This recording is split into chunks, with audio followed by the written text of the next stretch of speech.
Los Corresponsales, un programa dedicado a observar la imagen que tiene México fuera de nuestras fronteras.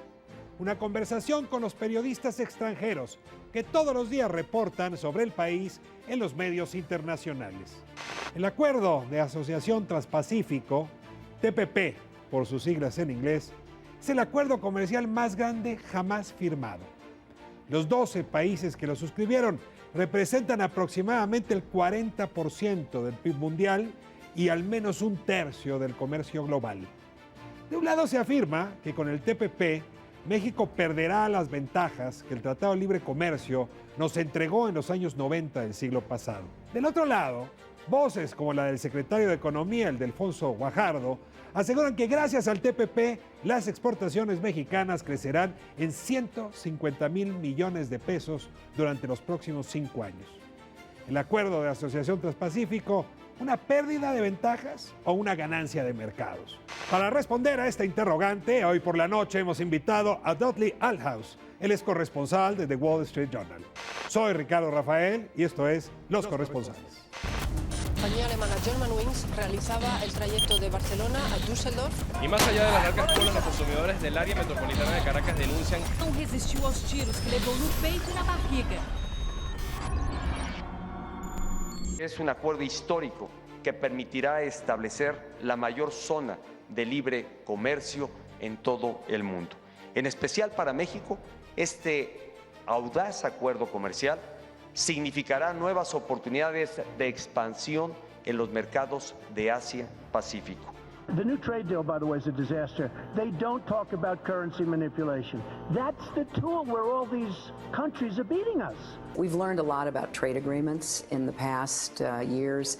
Sometimes they look great on paper. Now looking back on it, it doesn't have the results we thought it would have. These trade agreements have failed. TPP is based on the same principles. It will be another failure. We should reject it for that reason.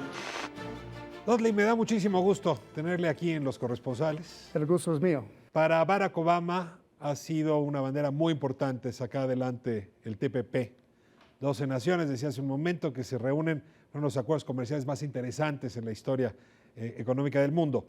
Sin embargo, hay quien ha dicho que esto no es económico, sino que en realidad es una estrategia geopolítica disfrazada de acuerdo comercial, incluso más allá.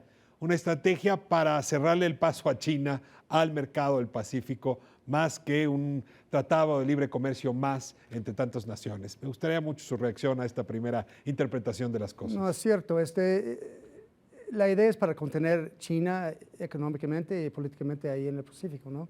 Porque China está en auge ahorita y la idea es que con países como Vietnam en particular, la idea es que ellos tienen mucha preocupación por China y Estados Unidos también, o sea, no solamente en términos económicos o comerciales, pero en términos de militares y todo eso en el mar de China del Sur. Y sí, la idea es por eso.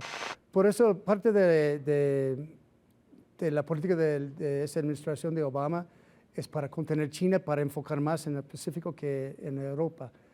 Todavía existe... O sea, diríamos 70% político, 30% económico.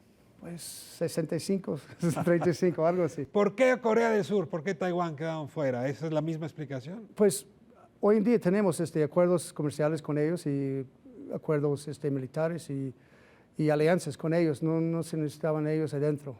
Pero con China, con Japón es importante porque es una economía sumamente grande ahí por toda esa parte del mundo. No incluye movimiento de personas, pero sí incluye una baja importante de aranceles, una zona de libre comercio extensa.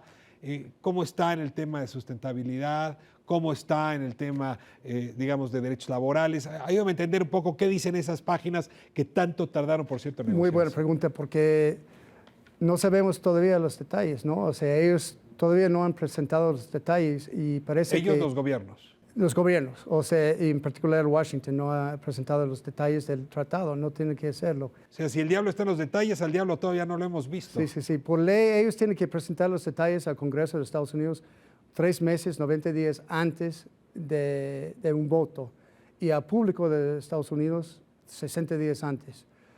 Este es para mantener control sobre el proceso. hay mucha oposición en Estados Unidos contra este tratado. Si Barack Obama fuera un bateador de los Yankees jugando en el Capitolio, diríamos que tiene un índice de bateo malo. No le va muy bien cuando lleva asuntos al Capitolio. Y lo que me tiene sorprendido es que incluso dentro de su propio equipo, dentro de los demócratas, está encontrando oposición. Hillary Clinton, eventual candidata del Partido Demócrata, está en contra. A ver, ¿cómo está ahí adentro? ¿Hay posibilidades de que le salga mal esto? Fuego amigo. Lo que pasa es que adentro de la campaña en Estados Unidos, en los dos lados, de los dos partidos, republicano y demócrata, del lado republicano, Donald Trump ha estado golpeando mucho el tratado con México, el libre comercio con México, y por supuesto está en contra de ese tratado también. ¿Cuál es el argumento principal? Su argumento es que Estados Unidos ha perdido más que ha ganado con NAFTA, con el TLC. Y dicen que ese de TPP es casi un NAFTA en grande, ¿no? O sea, que están ampliando NAFTA a otros países aún más pobres que era México hace 20 años. Y que la industria americana, los pueblos industriales en Estados Unidos han perdido muchos empleos, han perdido muchos en términos de salarios y todo eso, más que México ha ganado. Pero a ver, aquí hay una confusión que sí me gustaría que me ayudaras a entender, porque uno mira a Estados Unidos como un todo.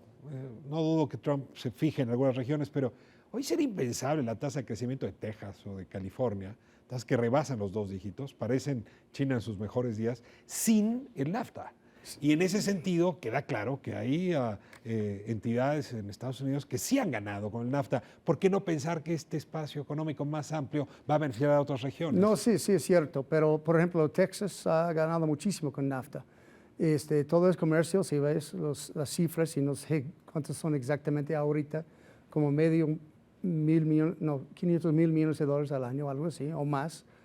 Sí hay ganadores y hay perdedores, pero yo soy del Ohio, el estado de Ohio, un estado era muy manufacturero. Y hoy en día, en mi pueblo, donde yo crecí, que era un pueblo, una ciudad de General Motors, precisamente, hace 20 años o más de 20 años, toda esa industria se trasladó a México. Y hoy en día puedes caminar en la calle principal de Dayton, Ohio, una ciudad de 500,000 personas, y están solos. O sea, ¿y esas economías no se han movido a otras actividades económicas? Sí, ¿no? claro, sí han hecho, pero los barrios o las colonias pobres o de la clase obrera ahí han caído muchísimo. Y por eso él tiene pegue. O sea, esa fotografía de declive económico en ciertas regiones, me imagino que puesta en año electoral y puesta en el Capitolio, puede generar suficiente rechazo. Sí, exactamente. Y del lado demócrata de Hillary Clinton, ella tiene a su izquierda Bernie Sanders, que está golpeando mucho el tratado también. O sea, la izquierda de Estados Unidos está en contra una del visión tratado. más proteccionista, digamos, desde el lado demócrata. Exactamente. Y ella está moviéndose un poquito a la izquierda, más para protegerse en las primarias, ¿no? Para ganar su apoyo de su partido para la contendencia de noviembre del 2016. ¿Cabe entonces una derrota? Sí. México anda con sentimientos encontrados también. Decía José Ángel Gurría, secretario general de la OCDE, recientemente que nuestra balanza comercial con Asia es muy pequeña y que en ese sentido, digamos, el comercio con Asia es muy pequeño y que en ese sentido no ganábamos grandes cosas.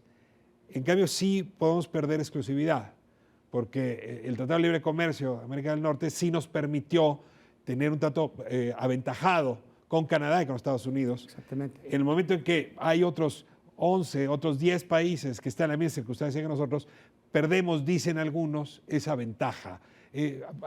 Ayúdame a explicar el lado mexicano. ¿Dónde ves? Pues sí, en particular las industrias azucareras y de automotriz mexicana, ¿no?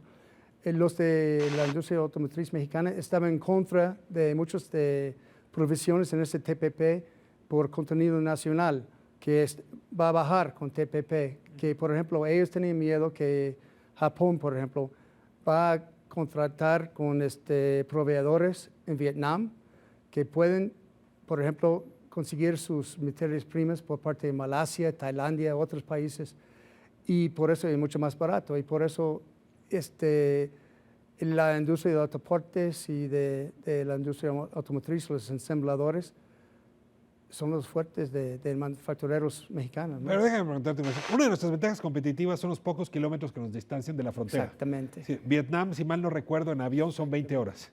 Es decir, en barco son bastantes No, más. exactamente. A ver, de pronto no hay una exageración. Es decir, hay ventajas que están ahí, Claro. hubiera tratados o no hubiera tratados, que Claro. no se caen.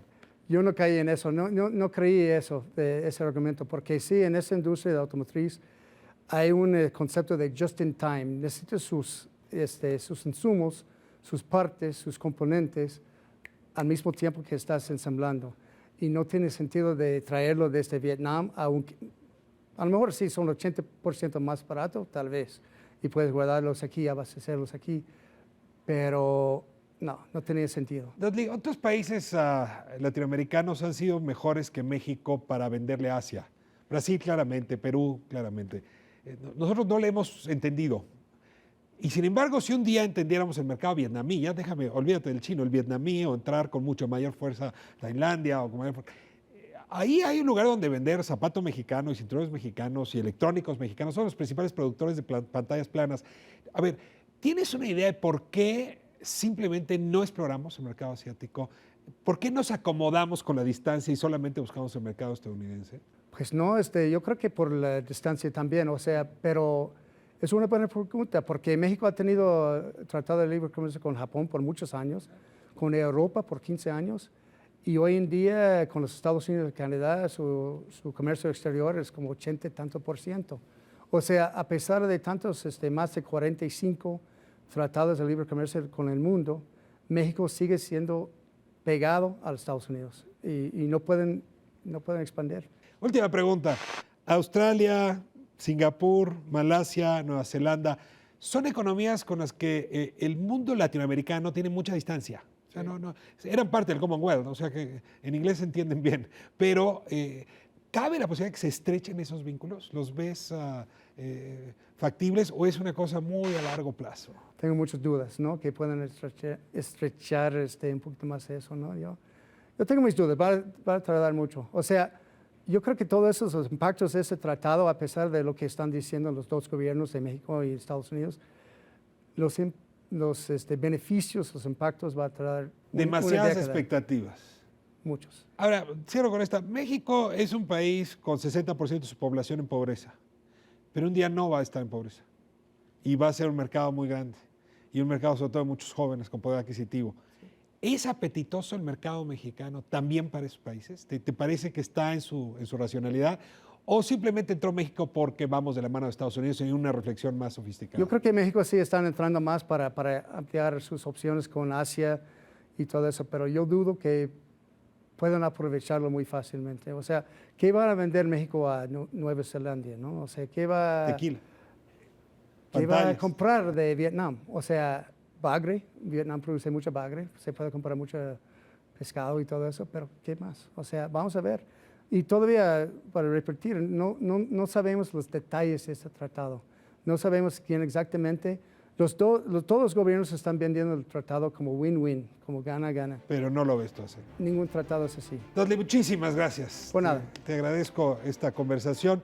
Creo que ponerle neurona, una actitud cerebral frente a la discusión, ayuda a pensar las cosas con mayor perspectiva y entenderlas mejor. Con placer. Gracias, Dudley. Nos vemos la próxima semana aquí en Canal 13, Los Corresponsales, un lugar donde nos permitimos ver a México proyectado en el espejo internacional.